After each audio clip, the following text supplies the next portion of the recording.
Alors, bonjour à toutes et à tous. Donc, merci de participer à ce webinaire aujourd'hui avec nous et notamment Emmanuel de chez Up2LED. Donc, concernant l'association Horace. Alors, pour ceux qui ne connaissent pas déjà l'association, on a une équipe de 8 personnes, 8 salariés. On est une association qui est soutenue par l'ADEME, donc l'Agence de la transition écologique et la région Pays de la Loire. De ce fait, on a vraiment un périmètre qui est régional, donc sur les Pays de la Loire. Et la vocation de notre association, c'est d'être au service de la transition écologique. Donc, on peut être un portail, dans le sens où notre association, elle fonctionne en réseau. Dans ce réseau-là, on va retrouver des entreprises engagées, on va retrouver dans ce qu'on appelle, nous, les consommateurs d'énergie, on va retrouver des experts sur certaines thématiques, dont fait partie Emmanuel de chez Up2Let qui se présentera juste après. On va retrouver des collectivités, Nantes Métropole, Saint-Nazaire Agglo, La Roche-Chouan Agglomération, etc. Et on va retrouver des écoles pour tout ce qui est la partie recrutement, stagiaires, PFE, etc. Donc, on est un portail sur ces sujets-là, et ce portail, il vous permet aux entreprises, aux collectivités, d'avoir accès à différents services. Le premier, ça va être notre casquette de service public en tant qu'association. Donc, ça va être toute la partie animation. Donc, ce webinaire aujourd'hui en fait partie. On a un calendrier d'animation détaillé sur l'année, hein. N'hésitez pas à regarder sur notre site internet, vous avez toutes les infos. Voilà, après, ça peut être aussi des matinales, des ateliers un peu plus techniques. Voilà. N'hésitez pas à fouiller dans notre calendrier d'animation, on y trouve un peu de tout. On a une partie réseau, comme je le disais, avec un club qui est réservé aux entreprises ISO 50001. On va avoir des visites de sites, des retours d'expérience. Voilà, ça aussi organisé soit par nous, soit organisé avec des partenaires, des experts. Je ne l'ai pas dit juste avant, mais dans les partenaires de l'association, on va retrouver la CCI, Solutions Éco. Voilà, on a tout un maillage aussi autour de ces thématiques-là. Et après, pour les entreprises qui souhaitent vraiment être accompagnés, on va dire, sur mesure, on va dire. On va avoir du prêt de matériel, du diagnostic, de la sensibilisation, que ce soit sur l'énergie, qui est notre cœur de métier, ou maintenant la décarbonation avec des empreintes carbone. Donc globalement, aujourd'hui, on est plutôt sur la partie animation. Donc comme je le disais, ce webinaire, il existe aussi grâce à la partie financement de l'ADEME et de la région Pays de la Loire. Et sur une calendrier d'animation, alors voilà, n'hésitez pas à prendre une petite capture d'écran si besoin, ou sinon, comme je le disais, à venir regarder sur notre site internet le calendrier d'animation. Tout est en ligne, il vient d'être fait en plus, il est magnifique. Donc n'hésitez pas à aller regarder de ce côté-là. Et donc, vu qu'on est sur la région Pays de la Loire, vous aurez toute une partie animation départementale. Et les webinaires, bien sûr, ouverts à toute la France. Petit focus sur ce qu'on peut proposer à nos adhérents. Il va y avoir une partie logicielle, management de l'énergie. Je ne m'étale pas dessus, c'est assez spécifique.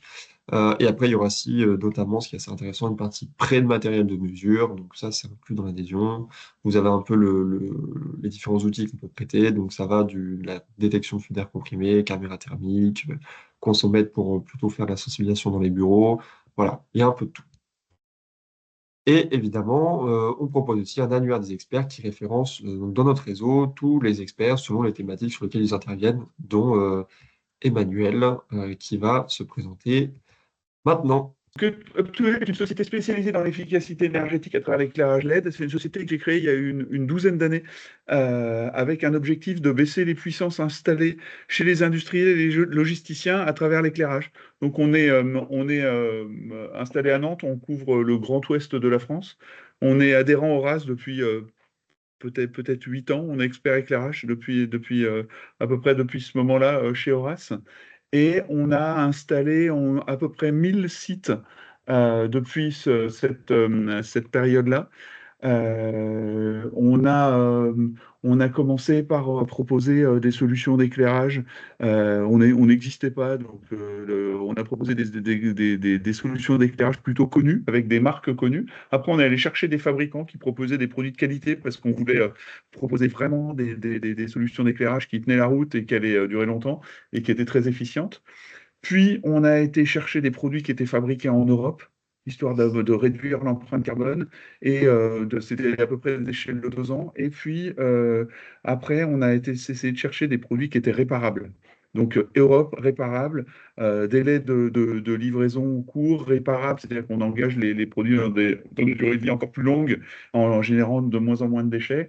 Et depuis 3 ans, on fait beaucoup et quasiment que de l'éclairage piloté, c'est-à-dire on s'intéresse à l'usage de l'éclairage en plus de la mise en place des produits. C'est ce qui nous amène à discuter aujourd'hui de ce sujet. Et en marge de tout ça, j'ai créé une filière de reconditionnement des luminaires pour pouvoir reprendre des luminaires en fin de vie et en refaire quelque chose, ou des luminaires d'ailleurs qui fonctionnent encore mais qui ne correspondent plus aux besoins dans une entité, pour pouvoir leur apporter un second souffle ou en tout cas ne pas générer de déchets et qui ne terminent pas la poubelle. Voilà la petite présentation.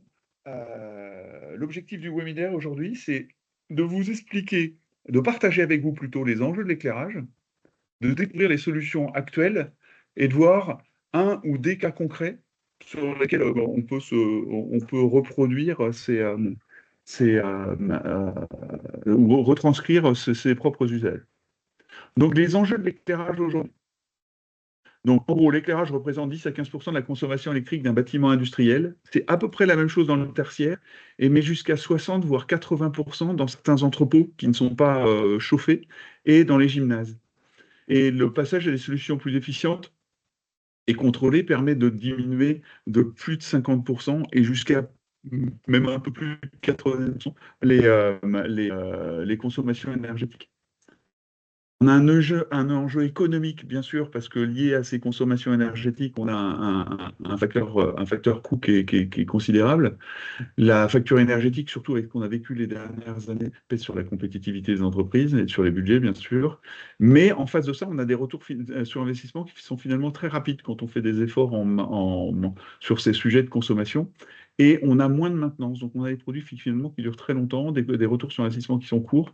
Donc, finalement, se pencher sur le sujet d'évolution de l'éclairage est assez immédiat, est assez rentable immédiatement plutôt.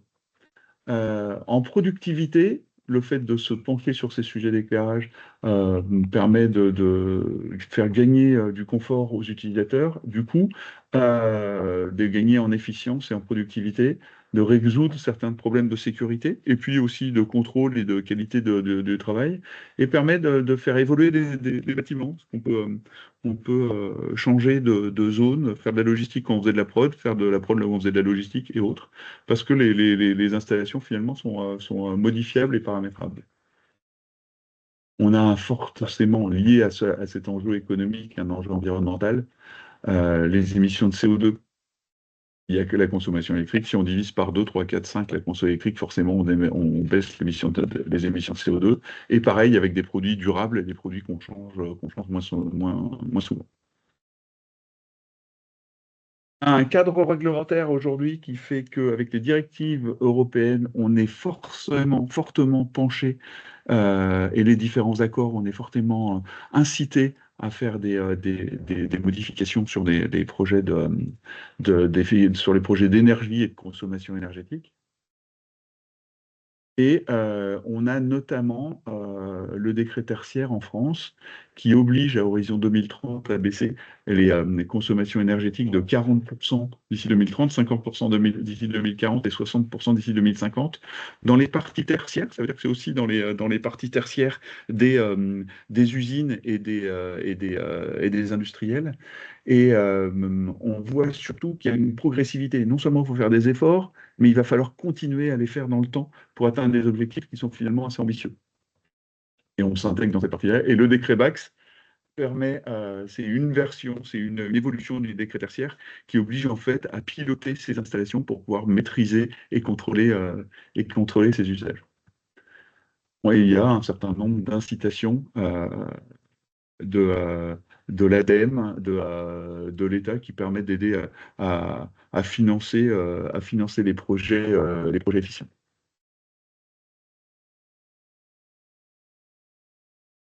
Rappel, je vous fais un petit rappel sur l'éclairage LED. Donc, c'est quelque chose qui existe déjà depuis. L'éclairage LED, c'était une rupture technologique à une quinzaine d'années, vraiment, et qui est devenu, il y a 12-13 ans, la solution, quasiment l'unique solution la plus efficiente en éclairage. Par contre, c'était cher, c'était au début pas très efficace, etc. Et l'éclairage, la techno du LED a encore évolué ces dernières années, et on arrive aujourd'hui à éclairer beaucoup plus à conso équivalente qu'on éclairait à l'époque. Donc, on a une vraie efficacité énergétique du LED par rapport aux anciennes technologies. Alors, il y a encore 30% des sites qui sont équipés des sites industriels, pardon, qui ne sont pas du tout, du tout, du tout équipés en LED, et 50% qui ne le sont que partiellement. Donc, on a encore un comparatif à faire avec les anciennes technos. Le fait de passer en LED permet de réduire 70% ses consos, sans même penser au pilotage, à du réglage, à la direction, de la détection, etc. On a avec le LED une durée de vie et une maintenance réduite parce que les produits, on ne change pas d'ampoule, etc. Donc quand ils fonctionneront plus à l'issue de leur durée de vie, il faudra les changer. On a une qualité de lumière qui est stable, on a des flux qui descendent très très peu en fait avec l'usage. On a du confort parce on apporte les bonnes quantités de lumière au bon endroit. Toutes les installations, on s'installe sur on se met en place sur les installations existantes. Bien sûr, on a un impact environnemental réduit parce que d'une part, on consomme moins et en plus, on génère moins de déchets parce qu'on ne change pas d'ampoule tout le temps, etc. Et on a des retours sur investissement rapide parce que quand on oppose les coûts de maintenance et les coûts d'énergie et les baisses d'énergie face à l'investissement, on a des retours sur investissement hyper rapides. On peut même faire de la location sur ce genre de solutions.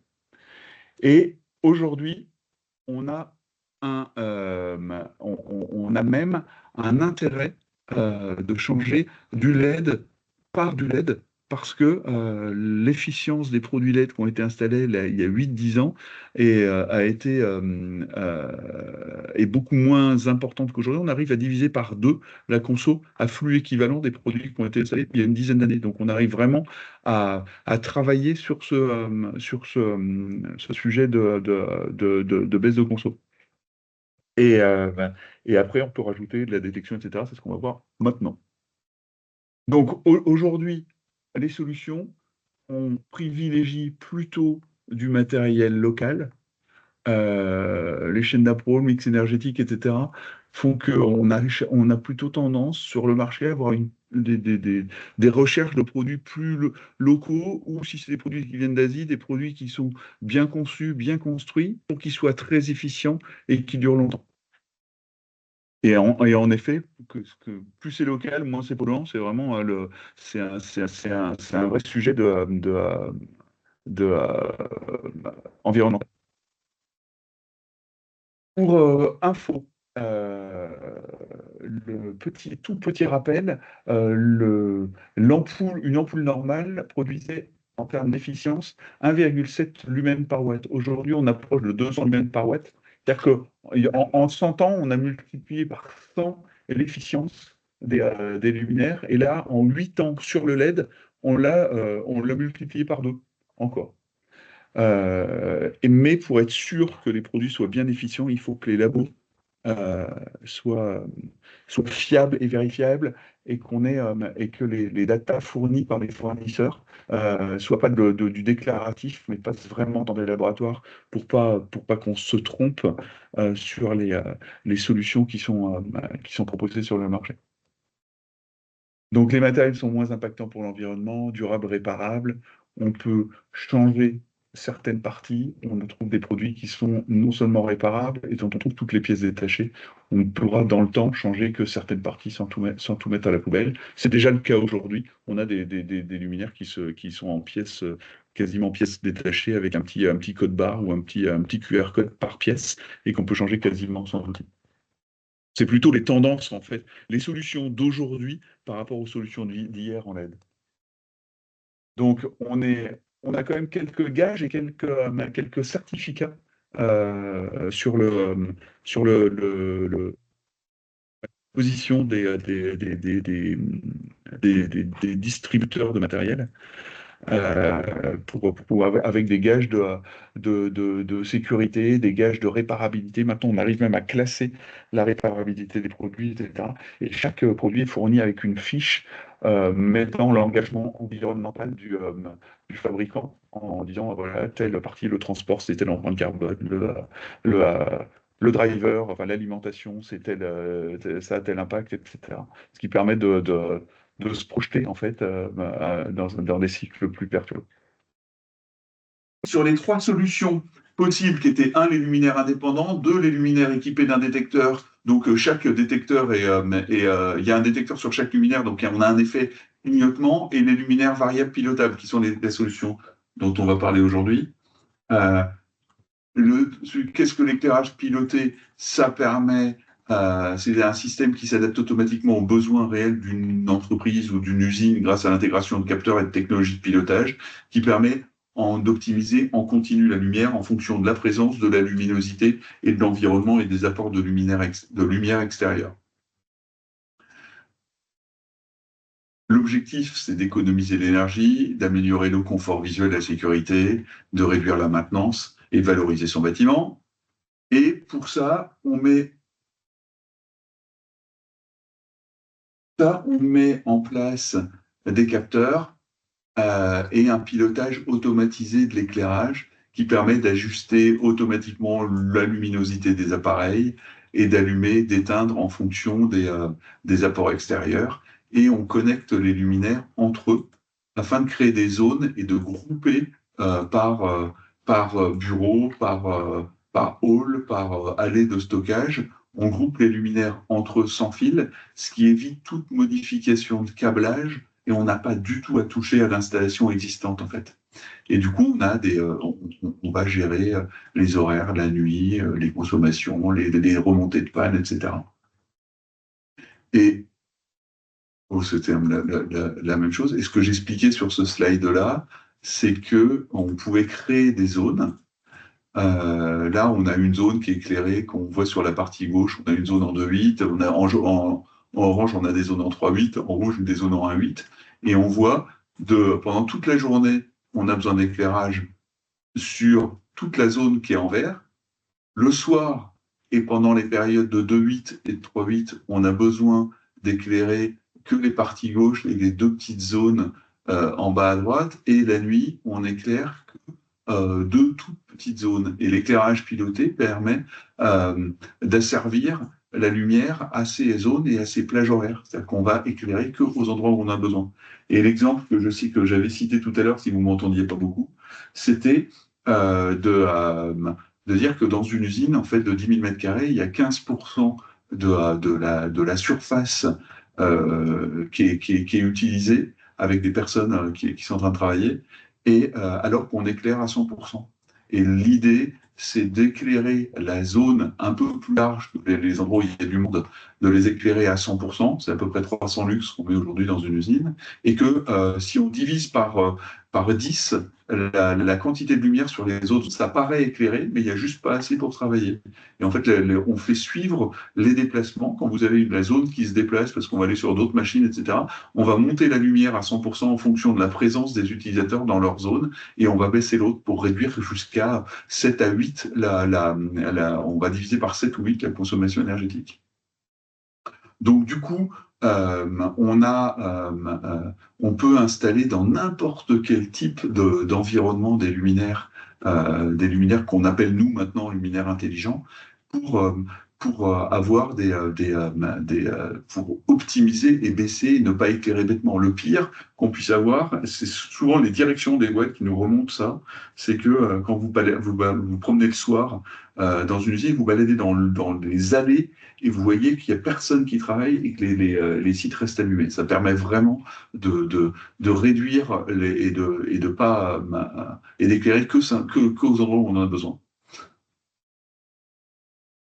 J'ai un cas d'usage, c'est pas c'est un premier retour d'expérience, c'est un vrai cas d'usage. Ça, c'est une usine du côté de Rennes, et qui est une usine qui fabrique du matériel agricole. Et aujourd'hui, on a installé de l'éclairage piloté. Je ne vais pas vous montrer dans le détail, mais c'est juste une idée de ce qu'on peut remonter comme info. On sait par exemple que là, il y a 617 luminaires qui fonctionnent, et que celui qui a le moins fonctionné a fonctionné 153 minutes, et celui qui a le plus fonctionné a fonctionné 12 000 minutes. On connaît la consommation instantanée des luminaires. Sur une période, on a pris sur une période d'un mois, sur le mois de septembre. Et on sait qu'on a 111 zones déterminées dans l'usine. On a 30 000 mètres carrés. On a 111 zones déterminées. Il y a 23 zones qui sont éclairées en ce moment et tout le reste des zones est éteint au moment où on l'a regardé. Et on voit qu'en rouge, ici, sur cette partie droite, c'est la partie la plus utilisée en fonction des heures. C'est-à-dire de 8 heures Monday, lundi, de 8 heures à 16 heures, ça a été éclairé beaucoup, et tout le reste du temps, c'était beaucoup moins éclairé. Et plus c'est petit, moins c'est éclairé. En fait, on peut avoir quelques remontées intéressantes. On voit les heures où on a une transmission directement d'émissions de CO2, et on voit les heures, on voit que lundi, mardi, mercredi, ça travaille à peu près autant, hop, et que le vendredi, ça redescend. C'est un peu moins, il fonctionne en 3/8 avec des équipes réduites le week-end, et le samedi et dimanche. Donc on voit le taux de luxe apporté par l'éclairage et la conso de l'installation. Du coup, si on regarde sur un appareil, on voit que par exemple, un appareil, on sait qu'il a 348 heures d'utilisation, qu'en ce moment, il n'y a personne dessous, il consomme 0,4 watts, et il a un apport de 100 lux, parce qu'on lui demande quand même d'éclairer, on sait dans quelle zone il est, etc. C'était juste pour partager un peu le sujet, et le taux d'occupation, on voit que l'usine est occupée, là c'est des datas qui sont un peu plus anciennes, est occupée à 20%, et suivant certains jours, on peut monter à 35%, mais on n'a jamais l'éclairage qu'on a mis en place et jamais en moyenne utilisé à plus de 37%. D'où par rapport à des luminaires on-off, on sait sur ces périodes les plus fortes, on a divisé par 3 la consommation, et sur les périodes les plus faibles, on a une baisse de 95%. Et on a les mêmes infos en kilowatts, en watt-heure.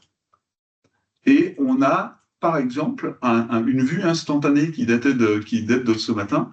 On a, par exemple, des racks de stockage où on sait que les luminaires sont allumés, qui sont connectés, qui sont allumés à 100% dans certaines zones, et ils sont éclairés par exemple, dans cette zone qui est la zone établie, ils sont éclairés à 15%. 100% dans le magasin, 79% dans la mezzanine et 69% dans la zone de circulation.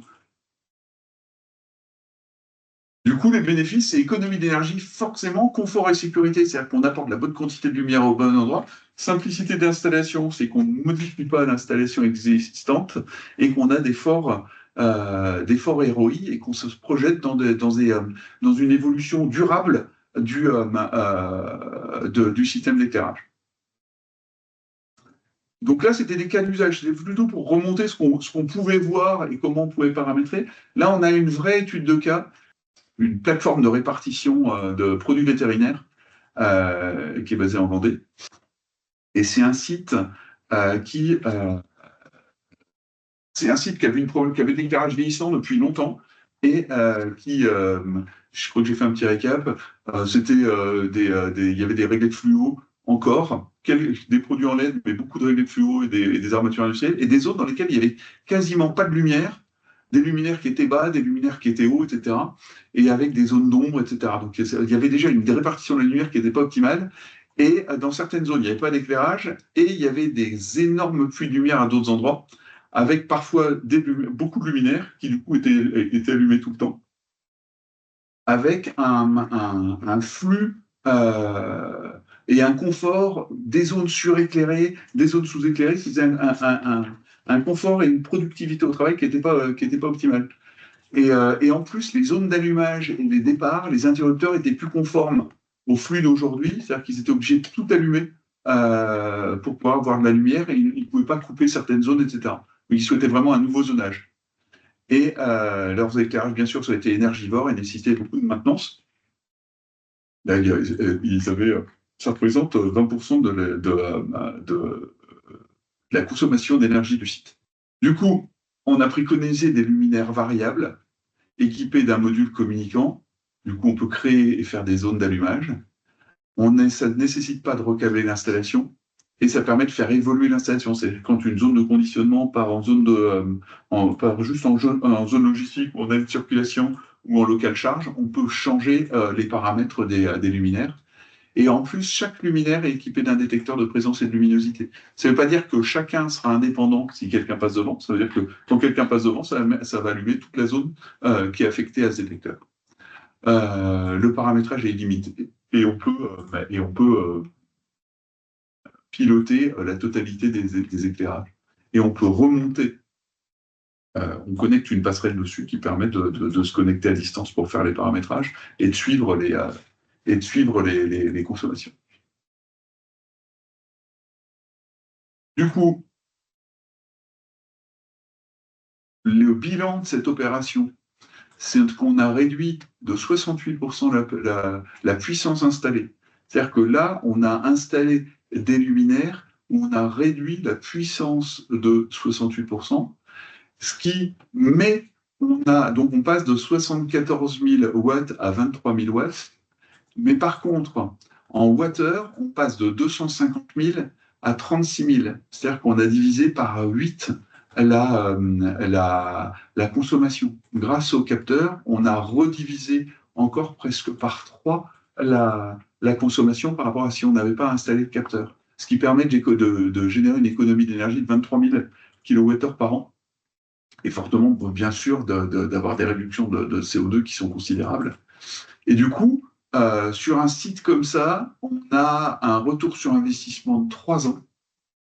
On projette une durée de vie des produits avec d'ailleurs des garanties et on génère 380 000 euros d'économie sur 10 ans. Donc on a un vrai impact un vrai impact financier en plus de tous les impacts environnementaux. Que l'éclairage, c'est un gros gisement d'économie. Les solutions sont simples à installer, les bénéfices sont multiples, tant en termes de confort que de productivité, d'engagement environnemental, de modularité et d'économie, bien sûr. Mais par contre, il faut absolument se faire accompagner pour au moins déterminer les scénarios, ne pas faire d'erreur sur les choix techniques des solutions qu'on met en place, et puis que les solutions soient pérennes et qu'on puisse prendre la main pour remonter les infos dont on a besoin. Donc c'est simple à faire, mais faut juste être bien accompagné pour bien le paramétrer en fait.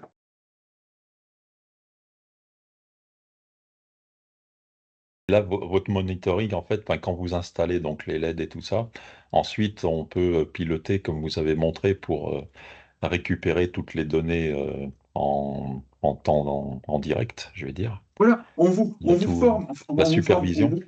on vous montre l'usage de la supervision pour que vous puissiez utiliser les data. Là, j'ai montré beaucoup de choses, mais en fait, réellement, nos clients utilisent qu'un petit peu. Globalement, en fait, dans Quand même une 80%. supervision qui fait partie Il y a intégrante une petite supervision. de votre offre. Et bien sûr, et en fait, 80% de nos clients, enfin même des utilisateurs, je dis nos clients, mais des clients, des utilisateurs en général, utilisent l'installation paramétrée une fois pour toutes, en fait. Ils ont pas, ils n'utilisent pas la console pour aller faire des réglages, etc. Enfin, ils l'utilisent justement que pour aller faire des réglages, pour faire une modification, mais au quotidien, en fait, on n'est pas du tout sur la console et sur la supervision.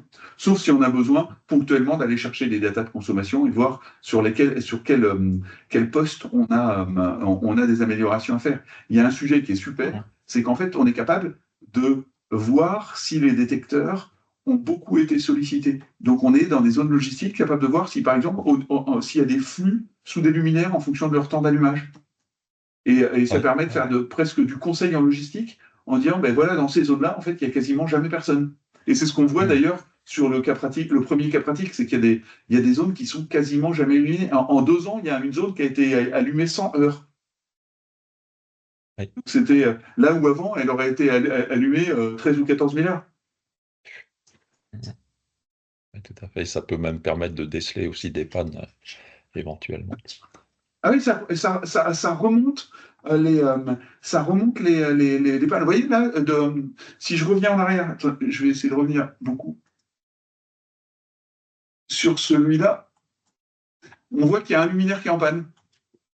Ah oui, ouais. D'accord. Et on voit les consos, et quand on clique dessus, là, si je cliquais sur cette zone, si je prends ça par exemple, si je clique sur l'un des luminaires bleus dans le plan de droite, ça c'est un assemblage de 3 slides. Si je clique sur le luminaire bleu, je Hum. rentre dans le détail du luminaire. Je peux Ah savoir oui, pourquoi il est en d'accord. panne. Mhm. Oui, donc ça, c'est un volet. La supervision, c'est un volet d'usage. Le cas principal, c'est vraiment ce que va apporter la modularité de l'éclairage pour réduire considérablement la consommation. Là, en fait, on est parti d'une consommation de 100, on est parti d'une consommation de 100, on arrive à une consommation de 15. On a un très très fort impact économique, en fait, à passer sur le type de solution comme ça. Mhm. Ah, très bien, merci beaucoup. Donc la tendance est quand même là-dessus. Et par rapport à des luminaires équipés de capteurs indépendants, c'est en fait là, c'est quasiment imperceptible à l'œil. C'est que vous créez des zones et vous n'avez pas le luminaire qui est juste à côté de vous qui s'allume, etc. Ça ne crée pas d'inconfort. Enfin, d'inconfort et puis de, euh, de perturbation, tout court. Bonjour, existe-t-il des fabricants de modules LED en France que l'on pourrait recommander?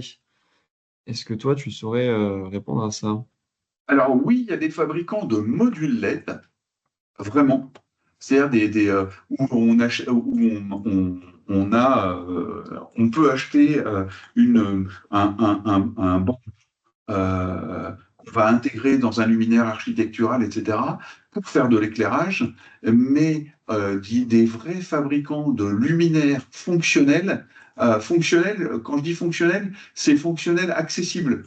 C'est-à-dire que, je vais prendre un exemple financier. Vous achetez un luminaire à 100 euros, mettons, et pour éclairer dans une pièce ou dans un atelier, un luminaire architectural fait sur mesure, etc., va plutôt coûter 400 ou 500 euros. Donc, si c'est assez difficile pour du luminaire d'éclairage général d'utiliser des bandeaux fabriqués en France, parce que le coût, je parle vraiment de fabriquer, je ne parle pas d'assembler, parce que le coût est assez important. Et donc, tous les luminaires de mise en valeur, il y a beaucoup de luminaires en industrie d'accentuation, etc. On a quelques fabricants français euh, qui font, qui, euh, qui interviennent. Il n'y a quand même pas beaucoup, mais par contre en Europe, on a des gens qui travaillent depuis très longtemps dans l'éclairage et qui ont leur ligne de production et leur ligne d'assemblage de LED, etc. Plus qu'en France. Il y en a un petit peu en France, mais ça reste sur le gros volume d'éclairage général, euh, c'est pas simple. Par contre, il y a beaucoup d'assembleurs. Donc, je ne sais pas si Est-ce que, ça répond à la question sans y répondre, mais c'est est-ce plus. que, en donnant des noms, est-ce que Visioled, Madame Néral proposait le nom de Visioled? Est-ce que ça parle dans cette catégorie d'assembleurs, de Bien sûr, fabricants? mais Est-ce que tu aurais Visualet, d'autres noms éventuellement parce que je pense que c'est aussi la question de Madame Néral, est-ce que tu aurais d'autres noms à proposer, même éventuellement aux autres personnes qui seraient intéressées? ben, par exemple, Actiled fabrique des modules LED. On installe, par exemple, au Chantier de l'Atlantique ou chez Airbus, des luminaires sur lesquels il y a des modules fabriqués en France par Actiled. Mais pour moi, Visioled euh, C'est un enseigniste, fait de l'enseigne, mais n'est pas. Je ne sais pas, enfin, pour moi, ils ne fabriquaient pas leur luminaire d'éclairage général. Enfin, genre, sauf si ça a changé dans les derniers mois. Mais, ils utilisent des niches. et pour moi, leurs luminaires, leurs gamelles industrielles, etc., sont des luminaires d'import. Et alors, Madame Néral est en train de préciser, ça, ouais, elle répond effectivement qu'elle pense aussi que ce sont des assembleurs, donc ça rejoindrait Ouais, ce que ouais, tu viens de dire. c'est des assembleurs. Et, euh, et après, il faut vraiment euh, catégoriser qu'est-ce que c'est qu'un assembleur. Est-ce qu'un assembleur achète un truc en deux, trois parties et l'assemble, ou est-ce qu'il apporte une vraie valeur ajoutée? Et parce que parfois c'est plus simple d'assembler enfin faire l'assemblage, quitte à faire venir des sous-ensembles d'Asie, autant les faire assembler là-bas. Ça évitera X manip, etc. En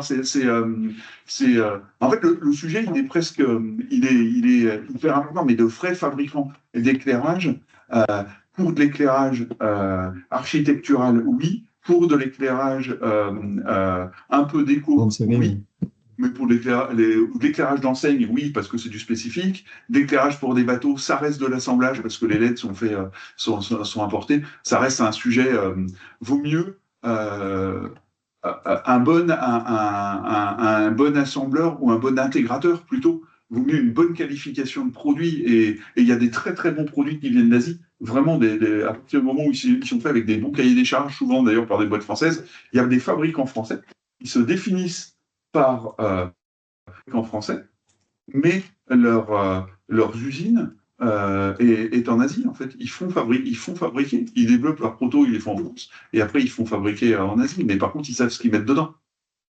Et c'est pas, tout n'est pas à jeter, même les grandes marques. Vous prenez les grandes marques comme Signify, comme Sylvania ou comme Osram, les 90% de leur gamme vient d'Asie, en fait. Ok. Merci. Mais ça n'empêche pas que les produits merci. que certains soient de bonne qualité. Oui, mais justement, on a une deuxième question de Madame Néral qui demande s'il n'y a pas de, alors il me semble que ça a été abordé, de certification gage de qualité des produits pour faire le Oui. tri effectivement parmi tous les équipementiers slash fabricants. Il me semble que tu avais une slide au début Oui, de... on a une slide sur les certifications. Après, il y a des certifications, notamment pour l'extérieur, qui sont les certifications ENEC. Si s'y retrouver. Et en fait, quelque part, c'est un sujet qu'on maîtrise pas mal parce que avant tout, nous, on ne fabrique pas, donc on intègre des solutions on travaille avec 3-4 fournisseurs, enfin même 5-6 fournisseurs, dont 2 fournisseurs européens qui ont des usines pas très loin de chez nous. Et en fait, depuis 11 ans, depuis même 14 ans, je passe mon temps à chercher les produits, à essayer de comprendre. Au début, je cherchais à comprendre pourquoi les produits allaient tenir longtemps, pourquoi ils étaient de bonne qualité, etc. Et du coup, quels sont les gages de qualité? Et les gages de qualité, donc il y a des certifications, il y a des labos de mesure à partir du moment où un produit passe dans des labos. En ce moment, on est très ennuyé par les gens qui proposent des C2E, on fait des C2E aussi, qui proposent des C2E avec des éclairages à 1 euro. Et en fait, c'est une approche de la lumière qui est complètement lunaire, c'est-à-dire qu'ils vont apporter, ils vont chercher à vendre le maximum de produits avec le maximum de C2E pour pouvoir avoir une offre de luminaire le plus cheap possible à 1 euro. Du coup, on s'est retrouvé dans des situations assez cocasses, c'est que vous avez une usine à 3 mètres de haut qui a installé des gamelles industrielles de 300 watts, donc qui sort 7 fois la puissance d'une réglette qui aurait été nécessaire à cet endroit-là, donc qui a apporté 3000 lux par terre alors qu'il fallait 300. Et du coup, le système est mal fait. On leur a proposé des produits sur lesquels le fournisseur a touché énormément de C2E, des produits complètement débiles, des produits chinois basiques, pas adaptés du tout, qui répondent à qui ont des faux certificats et que pour le mettre en place, il faut faire des fausses déclarations. Et on se retrouve à des situations complètement aberrantes en ce moment. Donc tout le monde est en train, enfin le syndicat de l'éclairage est en train de nettoyer un peu tout ça. Et donc il y a des certifications, il y a des bureaux d'études qui sont affiliés à un réseau qui s'appelle ILAC, qui produisent à chaque fois des certificats de conformité des luminaires avec des engagements de flux lumineux, de respect du scintillement pour pas abîmer l'œil, du respect du bleu dans l'œil pour que le produit soit safe pour les utilisateurs. Et puis, il y a tous les critères qu'on ne trouve pas dans une fiche technique, qui sont les critères éblouissement. Est-ce que c'est confortable de travailler avec un luminaire qui a un certain angle juste en dessous, etc. Et ça, c'est plutôt des gens comme nous qui travaillons sur la réelle adéquation du produit à l'environnement qu'on trouve. Donc oui, il y a des certifications, notamment des certifications ENEC, des certifications TUV, des certifications SGS, qui sont les gros labos de certification de produits. Donc tous les produits doivent respecter un certain nombre de normes, tant en normes de construction qu'en normes de flux lumineux et de risques photobiologiques en fait pour l'œil. Donc ça, c'est des labos qui donnent ces sujets. Et puis il y a les autres labos spécialistes de la lumière qui garantissent que le produit, quand c'est écrit dans la doc qu'il consomme 100 watts et qu'il éclaire 15 000 lumens, que le produit consomme bien moins de 100 watts aux bonnes températures, parce qu'il y a des bandes tests, etc., qui fait qu'un produit, quand il est chaud, il éclaire un peu moins que quand on vient de le faire démarrer, et qui s'assure que le produit est bien ses specs, si bien que quand on les compare, on ait vraiment des données vérifiables. Et après, il y a des critères d'analyse qui sont plutôt subjectifs, qui est la quantité de la construction du matériel. On dépiote tous les luminaires qui passent entre nos mains pour voir s'il y a suffisamment d'épaisseur d'acier et s'il y a de la bonne pâte thermique entre les LED et l'acier, etc. Si les produits vont durer longtemps et ils vont pas claquer très vite, comme on voit aujourd'hui dans certains sites, où des produits jaunissent pas. On trouve beaucoup de dalles à LED, les premières générations qui ont été installées, qui sont devenues complètement orange, marbrées, etc. Voilà, faut faire vraiment attention à ce qu'on met. Donc il y a des certificats, plus un peu l'argumentation de celui qui voulait vendre. Ok, merci Manuel, c'est très clair. Je pense que ça répond à la question de Madame Néral. Si jamais vous avez d'autres questions, alors n'hésitez pas à prendre la parole ou à le mettre dans le chat. Pour vous, déjà, merci pour la présentation Je vous en prie. et tous les éléments que vous avez remontés. Pour ma part, je travaille dans un parc à thème Terra Botanica où on va avoir des serres avec des végétaux et du coup la température de couleur et l'éclairage sont extrêmement importants pour nos visiteurs, mais surtout aussi pour que les végétaux puissent pousser, grandir et continuer de fleurir. Si on est sur un projet de relamping LED, puisqu'actuellement on a des lampes sodium et ça consomme énormément, cependant il faudrait pas que ce relamping LED puisse affecter les végétaux. Est-ce que vous connaissez des types de relamping LED qui puissent justement s'adapter aux températures de couleur et qui soient adaptés à justement ce qu'on pourrait faire dans une serre ou du moins qui n'infectent pas la croissance de végétaux? Là, sur cette présentation de Touled, j'ai parlé d'industrie et de tertiaire parce que c'est nos sujets de prédilection. On a 4 à 5 % de notre activité qui sont sur l'éclairage spécifique et notamment de l'éclairage pour la dynamisation et la floraison.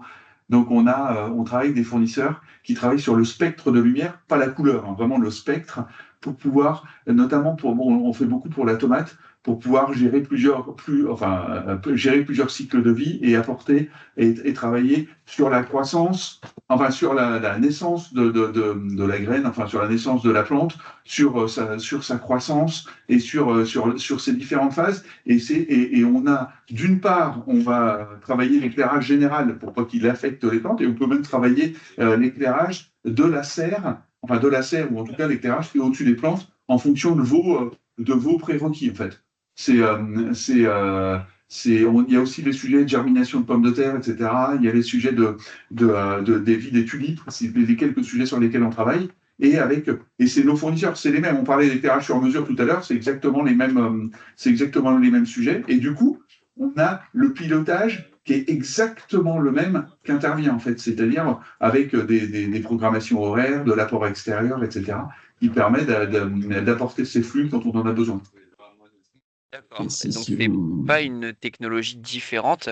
Moi, je m'étais renseigné, j'avais vu la LED Full Spectrum horticole qui était justement adaptée à différentes couleurs et différentes fréquences.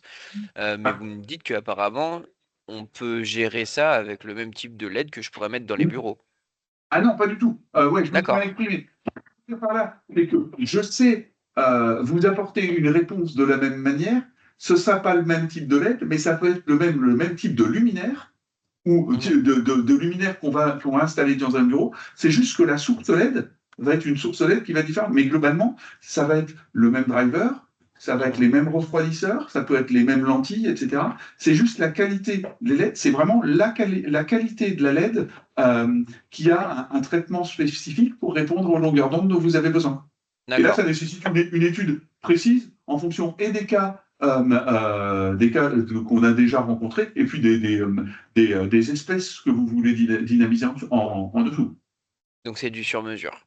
C'est du sur-mesure. C'est du sur-mesure, mais, euh, mais, euh, mais on sait faire. Mais c'est pas parce que c'est du sur-mesure que c'est hors de prix.